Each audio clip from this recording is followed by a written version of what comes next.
नमस्कार, बात करेंगे उत्तराखंड के खबरों की। आपके साथ मैं हूं अंशिका पाठक। अल्मोड़ा के एनटीडी से धारानौला की ओर जा रही कार हादसे का शिकार हो गई। आपको बता दें कि फलसीमा बैंड के पास कार गहरी खाई में जा गिरी है। हादसे में कार सवार शख्स की मौत हो गई। सूचना मिलते ही मौके पर पुलिस और आपदा की टीम शव को बाहर निकाला। मृतक हवालबाग ब्लॉक का बताया जा रहा है। तस्वीर आपको दिखा रहे हैं जहां एक कार गहरे खाई में गिर गई, जिसके चलते कार आप देख सकते हैं बुरी तरह क्षतिग्रस्त है। आपदा की टीम ने शव को बाहर निकाला है। इस खाई से एक की मौत हो गई है गहरी खाई में कार के गिरने से, जिसके बाद फौरन आसपास के लोगों ने अल्मोड़ा के सूचना दी पुलिस की टीम को। पुलिस की टीम यहां पर रेस्क्यू टीम को लेकर पहुंची और फिर रेस्क्यू ऑपरेशन चलाया गया। बावजूद इससे किसी को बचाया नहीं जा सका। एक की मौत इसमें हो गई है। गहरी खाई है ये और गहरी खाई में ये कार गिर गई।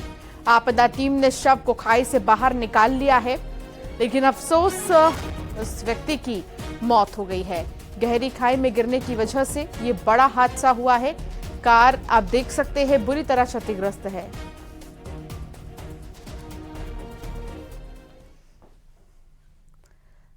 देहरादून में सीएम पुष्कर सिंह धामी ने पुलिस विभाग की नई बिल्डिंग का लोकार्पण कर दिया है।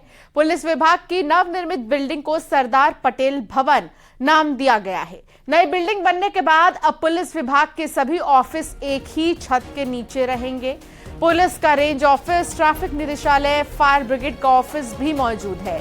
वहीं इसी बिल्डिंग में पुलिस का कंट्रोल रूम भी होगा और कंट्रोल रूम से प्रदेश भर में लगाए गए सीसीटीवी कैमरे कनेक्ट होंगे, जहां से मॉनिटरिंग की जा सकेगी। तो ये सरदार पटेल भवन की तस्वीर भी आपको दिखा रहे हैं। इमरजेंसी के नाम पर आप 112 डायल करेंगे तो फौरन आप तक पुलिस पहुंच जाएगी। और सबसे बड़ी बात यह है और सबसे खास बात यह है कि एक ही छत के नीचे सारे ऑफिसेस मिलेंगे। के नाम से बना हुआ एक पटेल भवन, निश्चित रूप से इसके अंदर बहुत सारे कार्यालय यहाँ पर चलेंगे और स्मार्ट पुलिसिंग भी यहाँ से होगी।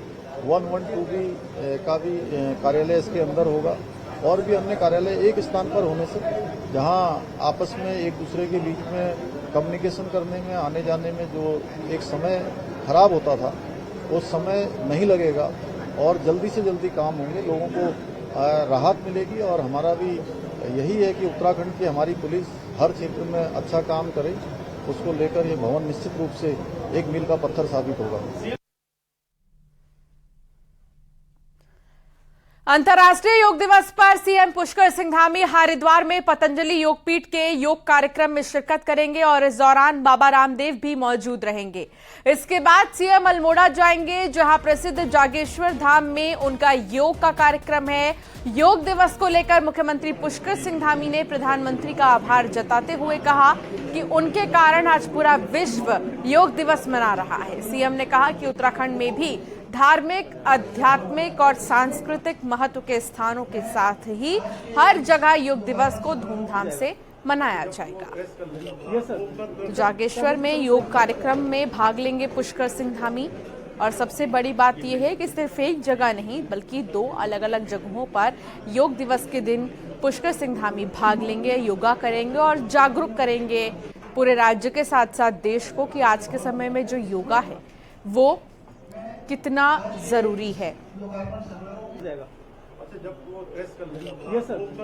देखिए, मैं सबसे पहले तो हमारे आदरणीय प्रधानमंत्री जी का अभिनंदन करना चाहता हूं कि उनके प्रधानमंत्री बनने के बाद विश्व योग दिवस मना रहा है। उनके अनुरोध पर 21 जून को विश्व योग दिवस घोषित किया गया है और उस क्रम में पूरे उत्तराखंड के अंदर हर घर में योग हो, हर कार्यालय में योग हो, हर संस्थान इस योग के कार्यक्रम में जुड़े और योग करके स्वयं को निरोगी बनाने का काम करें। और उत्तराखंड के अंदर हमारा जगह जगह पर जितने भी हमारे प्रमुख धार्मिक स्थल हैं, प्रमुख हमारे ऐसे स्थल हैं जहां पर धर्म, अध्यात्म और संस्कृति के क्षेत्र में काम होता है, सभी में हम योग को योग दिवस के रूप में मना रहे हैं और अलग अलग स्थानों पर जाकर एक भव्य कार्यक्रम देकर योग जन जन का योग बने उसके लिए काम करें।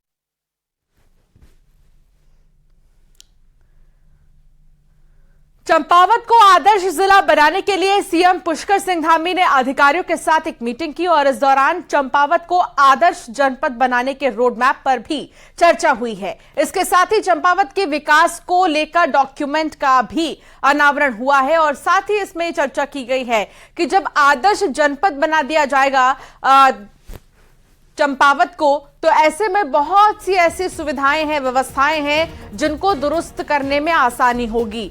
ऐसे में जब चर्चा हुई तो कई सारे मुद्दों को लेकर इसमें बात हुई है। विकास को लेकर एक डॉक्यूमेंट तैयार किया गया है। चंपावत को लेकर पुष्कर सिंह धामी ने मीटिंग ली है अधिकारियों के साथ में। यहां के विधायक और तमाम जो पदाधिकारी हैं वो भी मौजूद रहे।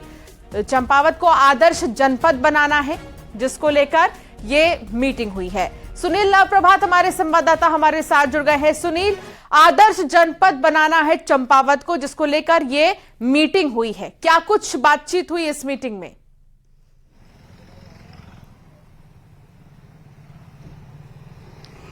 देखिए, जो चंपावत इसलिए भी महत्वपूर्ण हो जाता है कि ये मुख्यमंत्री की कॉन्स्टिट्यूंसी है चंपावत, और मुख्यमंत्री चंपावत के विकास को लेकर बेहद गंभीर दिखे हैं समय समय पर। अभी 1 साल का करीब कार्यकाल हुआ है जब मुख्यमंत्री चंपावत से विधानसभा उपचुनाव जीत कर आए, और मुख्यमंत्री का एक टारगेट रहा है कि चंपावत जो एक सीमांत क्षेत्र रहा है, नेपाल से लगी इसकी सीमाएं हैं, लेकिन विकास के दृष्टिकोण से भी चंपावत काफी पिछड़ा रहा है। जो विकास के अपने मानक होते हैं उन पर चंपावत काफी पीछा रहा है। तो मुख्यमंत्री ने एक टारगेट किया था कि जो चंपावत डिस्ट्रिक्ट है उसको एक मॉडल डिस्ट्रिक्ट के रूप में पूरे प्रदेश में जो 13 डिस्ट्रिक्ट है उनमें चंपावत को एक मॉडल डिस्ट्रिक्ट के रूप में डेवलप किया जाएगा, क्योंकि चंपावत में बहुत संभावनाएं हैं। हॉर्टिकल्चर की वहां पर तमाम संभावनाएं हैं, साहसिक पर्यटन की वहां पर तमाम संभावनाएं हैं।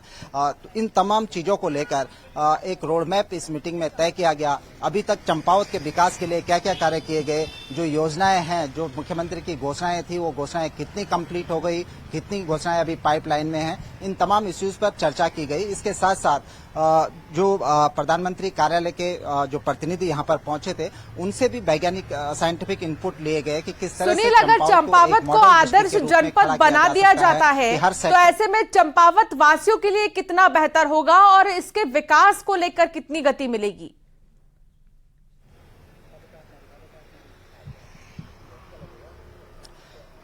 देखिए, चंपावत सिर्फ इसका हम पैमाना केवल चंपावत के लोगों से ही फिक्स नहीं कर सकते।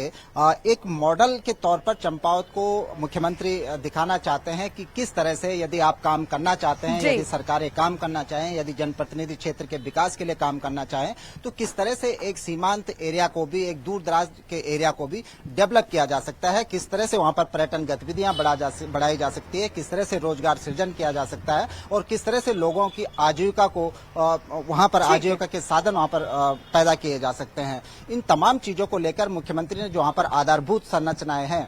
जी हाँ, बहुत शुक्रिया जानकारी साझा करने के लिए सुनील। और मौसम विभाग ने उत्तराखंड में कई जिलों में आंधी चलने और बारिश की चेतावनी जारी की है। मौसम विभाग ने हरिद्वार, यूएस नगर, देहरादून, पौड़ी और नैनीताल जिलों में बारिश का येलो अलर्ट जारी किया है। इसके साथ ही तेज आंधी का भी अलर्ट जारी किया गया है। तो बारिश की चेतावनी के साथ साथ अलर्ट जारी किया गया है। कहा गया है कि ज्यादा बारिश होगी और लगभग 80 किलोमीटर प्रति घंटे की रफ्तार से तेज हवाएं चलेंगी। और ये कुछ जिले हैं, उत्तरकाशी, चमोली, ये कुछ जिले ऐसे हैं जहां पर आंधी का असर बहुत ज्यादा देखने को मिल सकता है।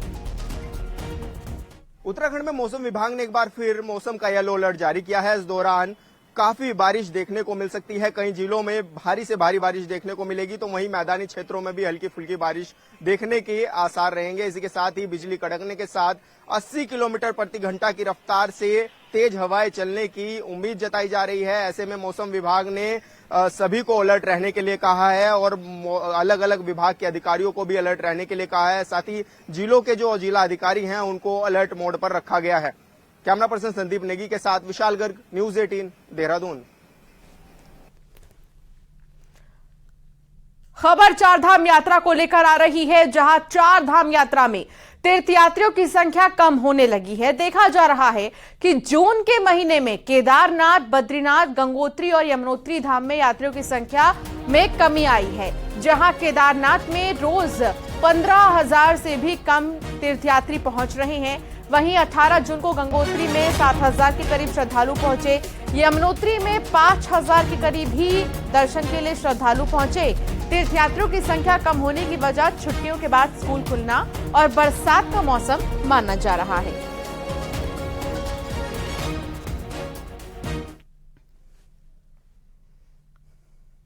उत्तरकाशी में पूरी खेत परिसर पार्किंग में अराजक तत्वों ने पार्किंग में खड़ी 6 गाड़ियों के शीशे तोड़ दिए हैं। वहीं शीशे तोड़ने की पूरी वारदात सीसीटीवी कैमरे में कैद हो गई और बताया जा रहा है कि आरोपी शख्स नशे की हालत में था और उसने केदार घाट पार्किंग में खड़ी गाड़ियों के शीशे तोड़ दिए। वहीं पुलिस ने आरोपी की तलाश शुरू कर दी है।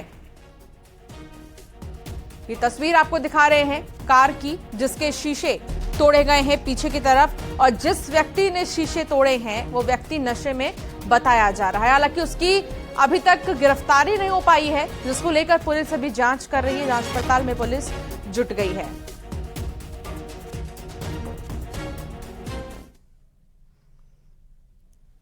उत्तराखंड में करीब 6500 सरकारी अधिकारी बिना गाड़ी के पैदल हो गए हैं। कारण, जो गाड़ियां अफसर यूज कर रहे थे वो 15 साल पुरानी गाड़ियां हो गई हैं, जिनको चलाने के परिवहन विभाग ने रोक लगा दी है। इसी पर एक खास रिपोर्ट आपको दिखाते हैं।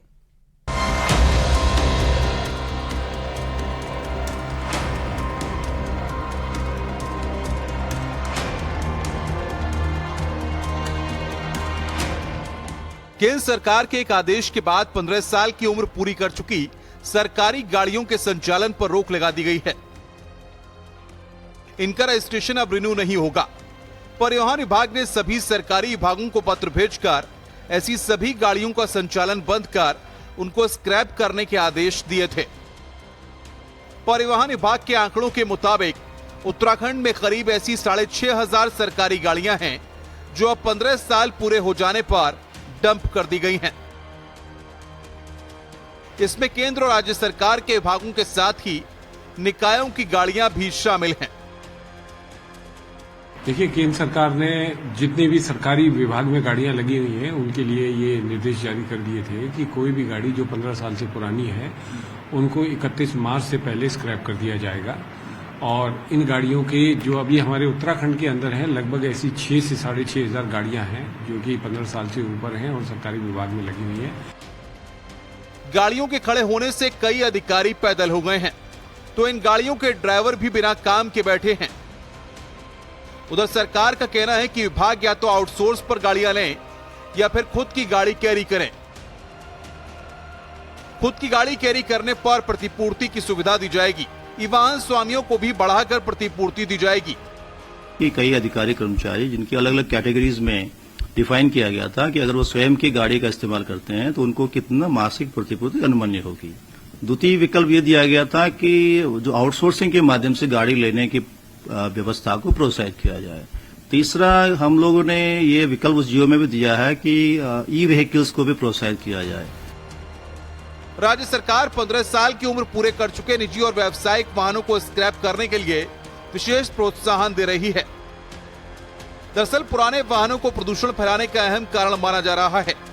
इससे जहां प्रदूषण कम होगा, विभागों में वाहनों की होड़ और कर्मचारियों का दबाव भी कम होगा।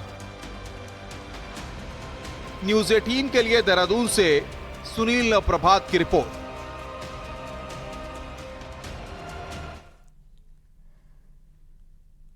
इस बार उत्तराखंड में होगा ग्लोबल टाइगर्स डे पर मुख्य कार्यक्रम। इसके लिए कॉर्बेट के पास रामनगर में आयोजन कराने की तैयारी चल रही है। केंद्रीय वन मंत्री के साथ ही कई राज्यों के मंत्री भी इस कार्यक्रम में शामिल होंगे। 29 जुलाई को मनाया जाएगा ग्लोबल टाइगर्स डे। हर साल 29 जुलाई को ही ग्लोबल टाइगर्स डे मनाया जाता है और इसी सिलसिले में इस बार रामनगर में जो भव्य कार्यक्रम होगा उसमें कई मंत्री शामिल होंगे।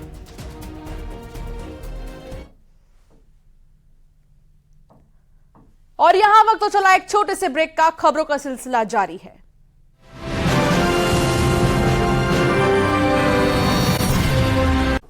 ब्रेक के बाद आपका स्वागत है। रामनगर रेलवे स्टेशन से कुछ ही दूरी पर ट्रेन से कटकर एक शख्स की दर्दनाक मौत हो गई है। राहगीरों द्वारा घटना की सूचना रेलवे पुलिस को दी गई। रेलवे पुलिस ने शव को कब्जे में ले लिया है। वहीं मृतक की पहचान होमगार्ड धर्मपाल के रूप में हुई है।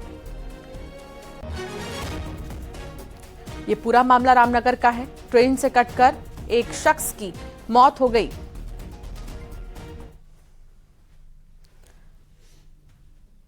हरिद्वार में रानीपुर कोतवाली पुलिस ने 2 स्नैचरों को गिरफ्तार कर लिया है।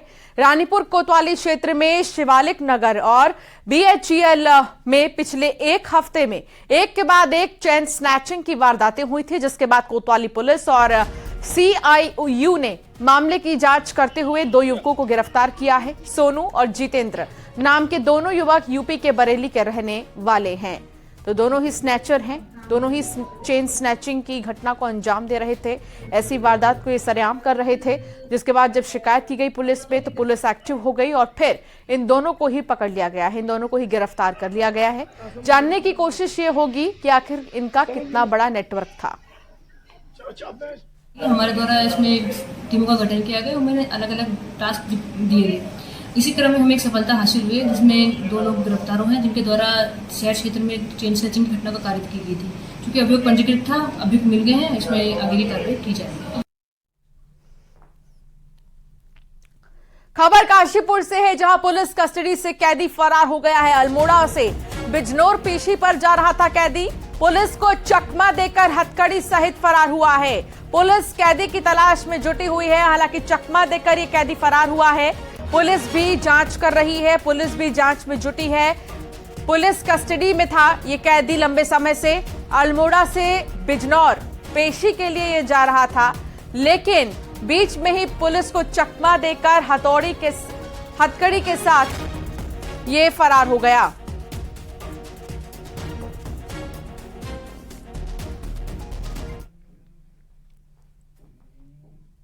उत्तरकाशी के पौरा गांव के भैरव देवता मंदिर को पारंपरिक शैली में बनाया जा रहा है, जिसका काम पिछले 2 सालों से जारी है। इस मंदिर को देवदार की लकड़ी से पारंपरिक शैली में बनाकर खूबसूरत बनाने की कोशिश है।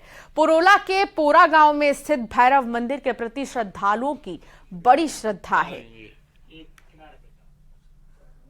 भैरव देवता की तो ये कि यहाँ तो खैर अपने उसमें इलाके में है, पर प्रत्येक जगह जैसे सिंगाली हुआ, उत्तरकाशी हुआ, धनोल्टी हुआ और चंद्रबंद में कहीं भी, मतलब हर जगह भैरव देवता की मानता है, हर जगह मानते हैं भगत लोग।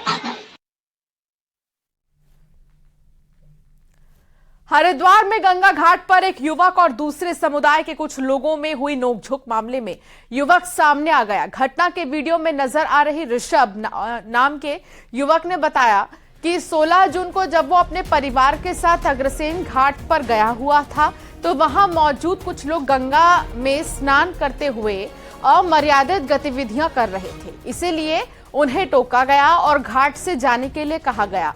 घटना का वीडियो भी वायरल होने के बाद पुलिस हरकत में आई थी, युवक की तलाश कर रही थी। पुलिस ने युवक से पूछताछ की है। जो उनकी एक वाइफ थी या उनकी बहन थी, मुझे जानकारी नहीं। उन्होंने पहले कुल्ला किया, मैंने उनको रोका, मैंने कहा जी आप कुल्ला मत कीजिए, ये गंगा मैया है हमारी, इसमें हमारा आस्था का प्रतीक है, हम पूजा कर रहे हैं और आप लोग कुल्ला कर रहे हैं। जबकि ऐसा कोई मानसिकता, कोई ऐसा उनको ये नहीं था कि उनको भगाना है, केवल उनको ये टोका गया कि उनको ये कुल्ला सब चीजें नहीं करनी। और डेली का उनका वो है।